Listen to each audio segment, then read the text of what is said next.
Civils ఫలితాల్లో తెలుగు తేజాలు మెరిసాయి. పట్టుదల, కృషి ఉంటే ఏదైనా సాధించొచ్చని సివిల్స్ ర్యాంకర్స్ అంటున్నారు.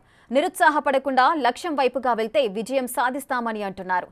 సివిల్స్ ఫలితాల్లో అత్యుత్తమ ర్యాంకులు సాధించిన వారు తమ సంతోషాన్ని బిగ్ టీవీతో పంచుకున్నారు.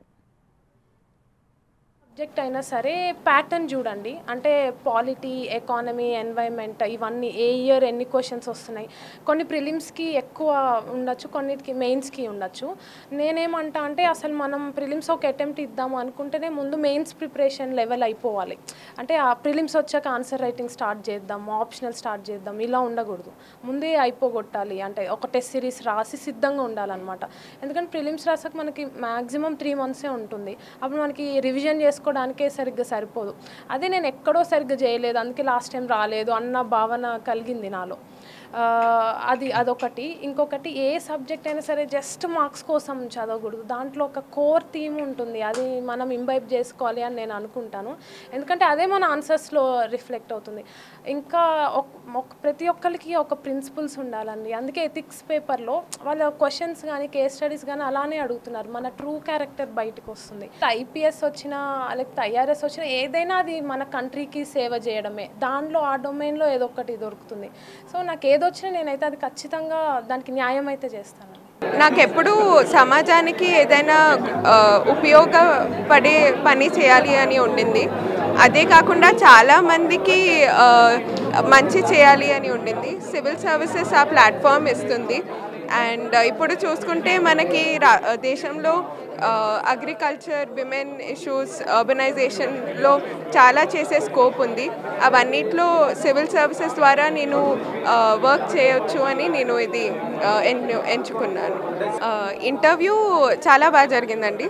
ఇట్ వాజ్ మోస్ట్లీ మనకి డాఫ్ అని ఒకటి ఉంటుంది, మన డీటెయిల్డ్ అప్లికేషన్ ఫామ్. అందులో మన ఎడ్యుకేషనల్ బ్యాక్గ్రౌండ్, మన ఆప్షనల్ అన్నీ వాళ్ళతోనే ఉంటుంది.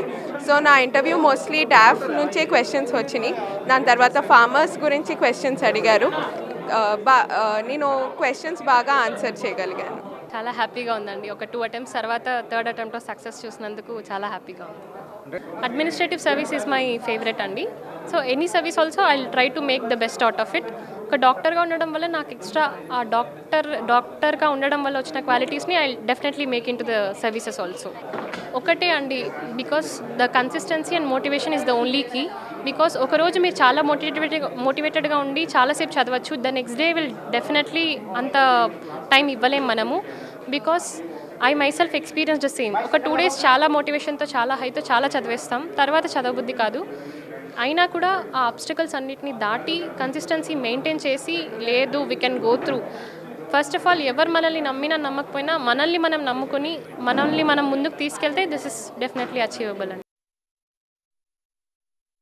అంటే నాకు పర్సనల్గా అయితే IAS అవ్వాలని కోరికతోనే ప్రిపరేషన్ స్టార్ట్ చేశాను.